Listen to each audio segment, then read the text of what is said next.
It's not about the value of your soul, it's about the value of you in the marketplace. There's always two pains in life. There's the pain of discipline, or there's the pain of regret. What's an area of your life right now that you really want to improve? What's an area that's important to improve? If your body's great, how about your career? If career's great, how about your relationships? Intimate one especially, or your kids, or your relationship with your creator, your spiritual side of your life. Or is it your finances? Figure an area that really matters, decide on that area. I say to people, you got to participate in your own rescue. You've got to retool yourself. Lasting change is different than a goal. You don't always get your goals, but you always get your standards. Everybody in life gets their musts. They don't get their shoulds.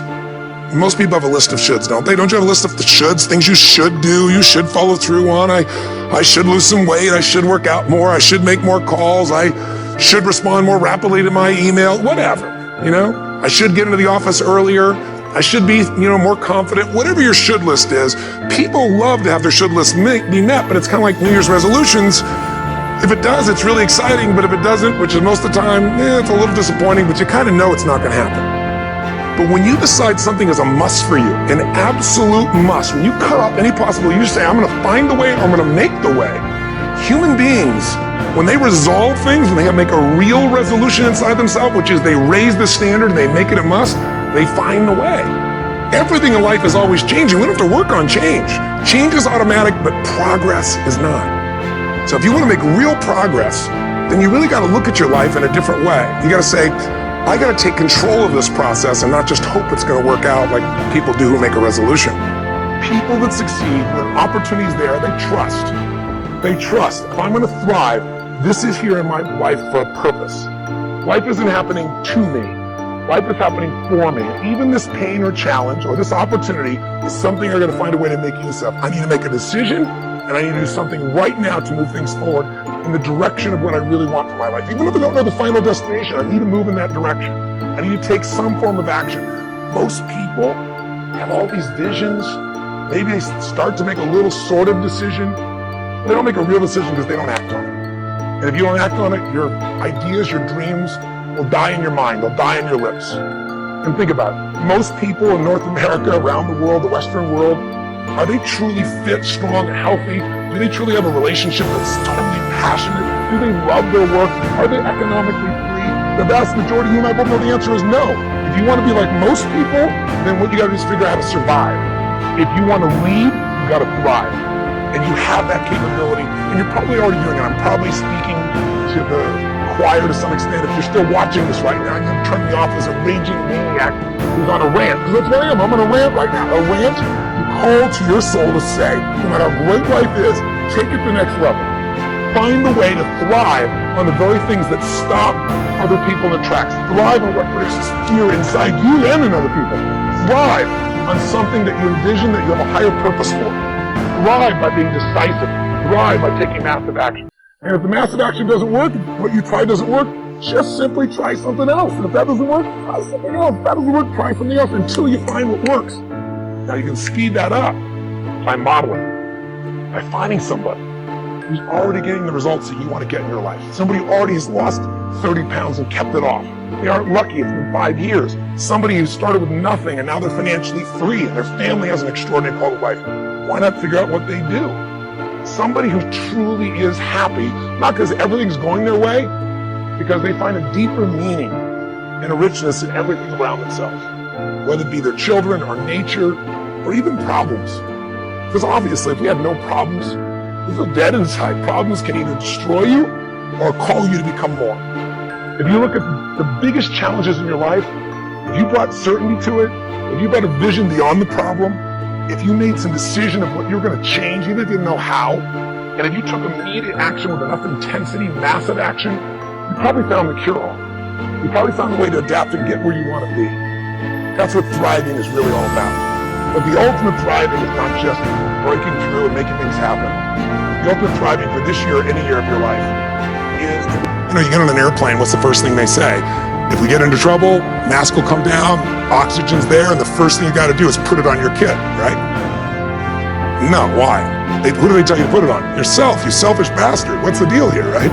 but it's because if we don't take care of ourselves, we can't care of them. So for leaders, what I always tell them is, it's you first. It starts with you, and it starts with your psychology. 80% of growing a business, if you look at what the chokehold is on a business, it's always the leader, and 80% of that chokehold is the psychology, and 20% is the mechanics. I mean, people in this room know the mechanics and strategies beyond what anybody on earth knows in their category. So it's really about you being in the state where you execute. It's like I always tell people, knowledge is not power, it's total BS. Knowledge is potential power. Execution trumps knowledge every day of the week, and so my life is, how do you get yourself to execute? And execution comes from learning to put yourself in that right state every day. What do these people need to get started? Why aren't they starting? We all know the answer is fear. But the difference with you guys or me or anybody who's followed through is we're more afraid of what life would be like if we don't follow through than the person who's willing to settle for what they got and kind of hope it'll change and maybe purchase something for the moment and then not follow through on it. It's almost like people, overachievers, have a little more fear. They're a little more afraid of missing out. They're afraid of not being there, or they got a strong enough reason to follow through. So I'd say, if you're looking at home, you want to get somebody some value, go, where do I start? I'm sick of this. That's a damn good place. Once you break through, then it just becomes a game.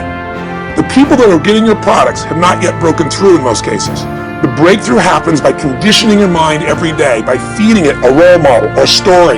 It's putting yourself in a peak state where you follow through by getting physically strong. It's creating a little ritual of doing a little bit each day, and then you get momentum. But the most important thing of all is what we started out with. Why? Why is it a must for you? It doesn't have to be you're against the wall, but it has to be something you're hungry for, because the only difference in people is hunger. And if you're not hungry, get around people that are hungry and something will hit you. So people can change their standard by getting around where it's better. People can change their standard by getting associated with what's true, like the bills they got to solve, the problems they got to do it.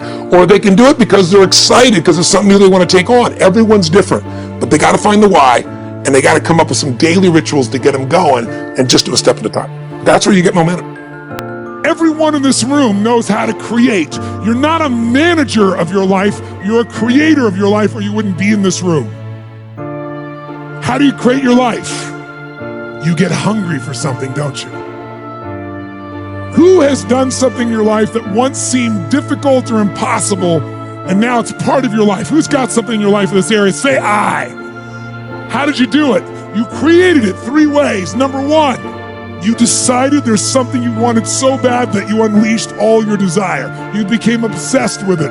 If it was a business or a car or a relationship or a transformation in your body, if there's something you once envisioned and now it's real, it's because you didn't just envision it, you brought so much emotion to it that now it's in your life. It was once a dream, it was once a goal, and now it's in your life. How many have something like that in your life now? Say I.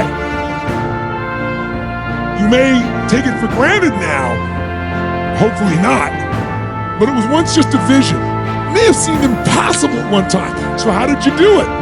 You started with a concrete vision of what you wanted, and you focused on it continuously, didn't you? Wherever focus goes, energy flows. You envisioned something, you got clear about it, and then you started thinking about all the reasons why you wanted it. You got excited about it. Said, this is what's next for me now. I want this. You may have dreamed about it, thought about it, talked about it. But when you focus on something continuously, something magical happens. You get insights, don't you?